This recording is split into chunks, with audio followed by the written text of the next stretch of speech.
Welcome to my dream gym. So here it is. Well, here's the space.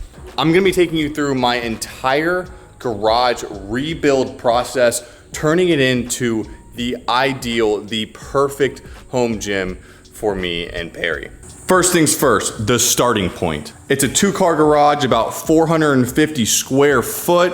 We have a fridge in here that has to stay in here. Then we have a couple items that we're storing right now that probably are gonna have to stay in here as well. The actually only gym equipment I have is a Stairmaster. I bought this off of Facebook Marketplace for $1,000 and it works and in good condition. I have a Lifecycle GX magnetic resistance bicycle. I bought this off of Facebook Marketplace for $500 and in good condition. And basically, that's where I'm starting. The goal of this garage gym series is going to be to show you exactly how I set things up. So that way, whenever you're trying to set up a garage gym for yourself, you know, one, all the hidden prices and costs that I'm gonna have to pay to make it as ideal as possible. 2, layout, setup, the little tricks and tips to make it as efficient, most organized as possible. And 3, just all the struggles that go along with trying to build your ideal garage gym. So I know I said these are the only 2 pieces of equipment that I have now. I do have a set of adjustable dumbbells and I do have a adjustable bench, but I don't think either of those things are gonna make it into my ideal setup. So I'm not gonna factor that in just yet. So the very first order of business, cleaning out the garage. I've done a pretty good job so far, have a little more to go. And then step number 1, the base layer, the ground level. We gotta put flooring in here. This does not look like a gym. It doesn't feel like a gym. So we need to get some thick rubber flooring and I priced it out a bunch of different ways. Here's what I ended up with. Big day, big moment. We are starting phase 1 of the gym build out and it starts with the ground level, the ground floor, and that's what we're getting today. We are at a place called Strength Depot. All right, so we're in their showroom right now, hanging out with Scott. And now you guys sell online and in store? Absolutely. Okay. You can go online, www.strengthdepot.com, and follow us on Facebook too to get some deals, some clearance things that are constantly going through. Joey, I appreciate you coming out. Yeah, absolutely. All right, so we're checking them both out. We have the option of the blue here, which looks really, really good. Or we could go like a white gray. They both look fantastic, honestly, but the blue's just kind of calling my name a little bit more.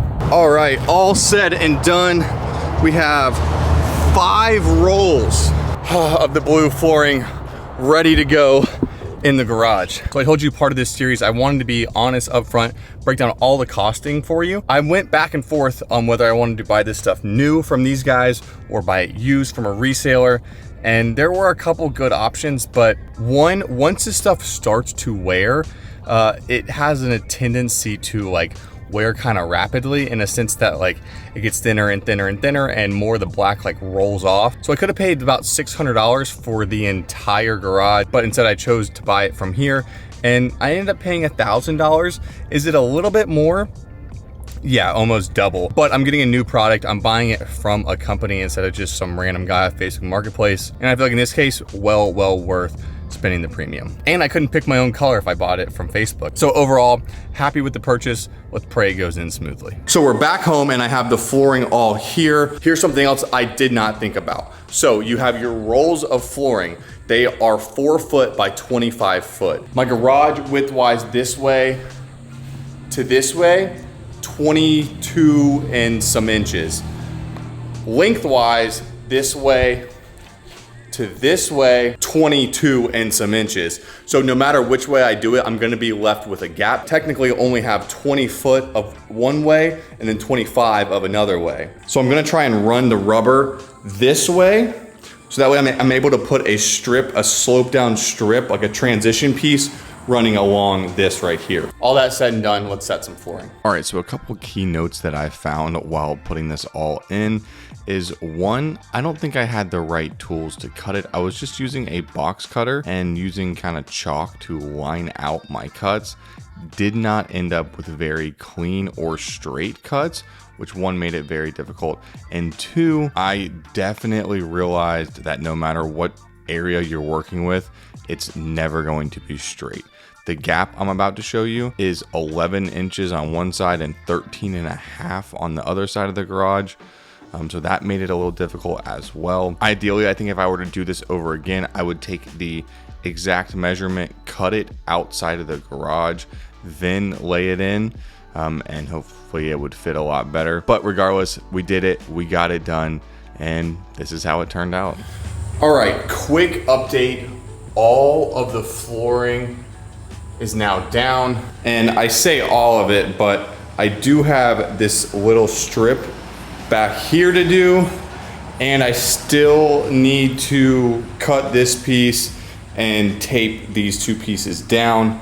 It's been almost 5 hours of continuous work out here. I need to, one, go buy more double-sided, like actual thick tape, and I need to get everything into the garage because I think it's about to rain. But overall, I think it looks really solid so far. Hopefully over time, the seams will kind of go into themselves and not stick up as much. And if not, then we'll just tape them down, I guess. All around, for one day's work of a single person, not too bad, I guess. All right, everything back into the garage, not in its final spot, but I did get the back piece done, except for these small little pieces, and maybe a little tidying up around the edges still need to be done, but it's the whole next day. I would say overall time it took to lay the flooring and get it like right, maybe 8 hours or so. So if you're thinking about doing something similar, one, think of the price, and two, think of the time if you're gonna install it yourself. I think it turned out actually absolutely gorgeous. Like I said, a little more tweaking to get it perfect, but it's gonna be really nice. Also, I have plenty of remnants. I might do like lining along the back wall, something along those lines, not sure yet. The ground floor has been laid on our home gym setup. So smash thumbs up button for me, and I have a delivery coming in just a couple days of something I've wanted for my entire life. So definitely subscribe, get locked in. It's gonna be an awesome home gym building out journey. But that's for another video. So I'll see you in the next one. Peace.